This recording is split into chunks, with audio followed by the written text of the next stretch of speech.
Hello everyone, my name is Nidria Ames and I'm your instructor for this class.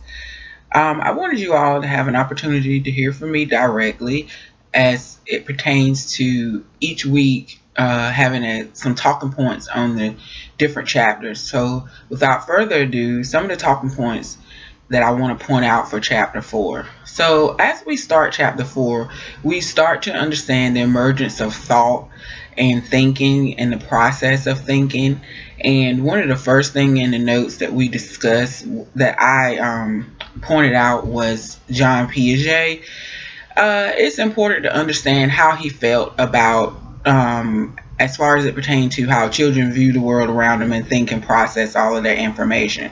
So he was really big on schemas, and that's basically the structure that organizes the experience into mental processes and to categories. So we all, as adults, have a large range of schemas. So if you say four-legged animals to us, that's going to be a wide variety of different things because we understand dog between the difference of a zebra, the zebra in distinguishing a zebra from a horse. So we have all those abilities to be able to distinguish certain things in certain groups and categories. Well, if you look at it from the standpoint of a young child, that's not so easy for them, and that's one of the things that I wanted you all to take note of. So when you start to see assimilation, accommodation, and equilibration, well, I want to discuss how that would look. So most of us have been around young children, and if you don't have any, then you have maybe nieces, nephews, so forth and so on. So the biggest example that I would like to use is most kids, when they see a four-legged animal, they always associate it with a dog. So it's not surprising when they go to the zoo is amazing to them, and everything that they see, they may say dog. But until the parent says, no, that's not a dog, that's a zebra, or no, that's not a dog, whatever animal you want to put in that place, whatever four-legged animal you want to put in that place, no, that's not it. Let's stay on the line of zebra. No, that's not a dog, that's a zebra. So that kid, that's assimilation. So the scheme is that all four-legged animals must be a dog. And until the parent make that correction or they see a different four-legged animal and assume that it's a dog, that's their scheme. So when a parent says or a caregiver says, no, that's not a dog, that's a zebra, that's assimilation. Assimilation occurs when you can incorporate new experiences into your already existing scheme. So okay, so now they have that understanding, well, all four-legged animals are not dogs. So when I see something that with stripes like this, it's a zebra. So accommodation occurs when the scheme has been modified. So when I can modify and distinguish between a dog and a zebra, that's accommodation. And equilibration basically says, now I can deal with assimilation and accommodation. When it's readily able for me to deal with it, that changes to my scheme, that's equilibration. Okay, so that's pretty much what I wanted to say about those things. So then if we look further in our notes, you see something about object permanence. Object permanence. The best way to explain object permanence in layman's term is peekaboo. Peekaboo. So that is having an understanding that objects can exist independently of one's own self, and having that understanding. At about 18 months, infants have a full understanding of object permanence, but when you play peekaboo with kids before 18 months, they literally probably think you disappear in their mind, because you cover your face and then you do peekaboo, so you reappear. That's why it's so hilarious, because they don't have that understanding of object permanence yet.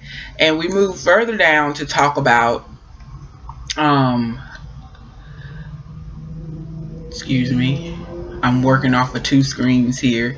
We move further down to talk about operational thinking, and that's in between 2 to 7 years old.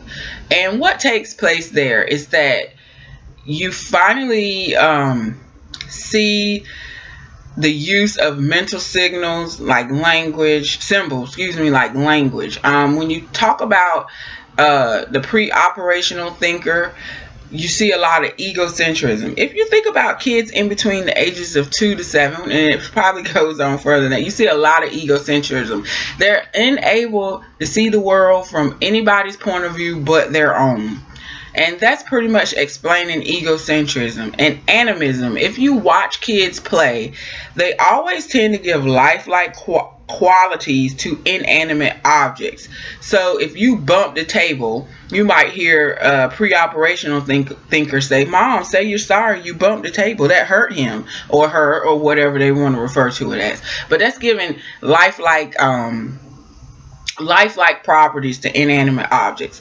And then you see centration, and that's the inability to focus on one or more aspects of a task. If you can't give a 2 to 7 year old too many instructions, because they're only able to focus on one thing at a time. If you notice how daycares and early and school age before 7, when they have or are working on projects or working on learning letters or working on learning colors, they only focus on that one color, letter, or number, whatever they're working on at that time, for that whole week.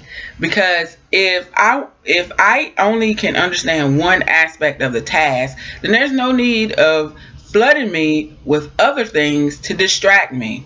So if you only want me to focus on the square, and if I only really can focus on the square, there's no need of putting rectangles, triangles, and circles around me. You notice that when they're working on the letter B, everything for that week, a good quality daycare or a good quality school is only going to be working on that one thing, that one letter. And then you see appearance as reality. How many of us have ever tried to give snack or something to drink to young children, and they can see you can have it right in front of them. You can take 2 cups that's the same and same in shape, same in size, and then you take and you can show it to them. Hey, these 2 cups are the same. Now I'm going to pour one of these cups into a different shaped glass, and then ask them which one is more and which one is less. They're going to choose the one that's probably more than likely has the most liquid in it, or the tallest, depending on how the glass is shaped. Even after watching you take the liquid that is equal, and they can tell you it's equal, it's the same. But when you change up the appearance of it, appearance is what you see is what you get, for pretty much for this age group. As we go through, I don't want you guys to focus so much on every little aspect. I want you to only focus on the things that I have highlighted, because that's the most important things. I'm always going to, when I'm doing these videos, I'm not going to lecture for an hour, because that's not what the class is about. It's about you being able to come online, get what you need. It's self-directed. I just wanted to point out the things that I think the most important, as in my notes. And you can see that I have things highlighted as well. So I'm going to be doing these each week. Hopefully, I'm going to be doing them before the week starts on Monday, because technically our week start Monday. This one is a little bit behind, so I look forward to you guys watching the video. I hope you get something out of it as well. I know everybody learns different, and that's so important. That's why you'll see a lot of videos, writing assignments, from me, because everybody learns differently, and I hope that you are getting a lot out of the class so far. I hope that the assignments seem meaningful to you and fun, and not just your run-of-the-mill to see how much you know. I'm not about having long drawn out tests, because if you read the material and you can put it on paper and show me that, hey, I can incorporate this into a paper, what I'm learning, what I'm seeing, and doing some type of research, I think that that's more than enough. I hope you guys are enjoying yourself. Please feel free at any point in time to send me a text, to send me a video email, so I can get to see some of you guys and see who I'm talking to and put a name to the face.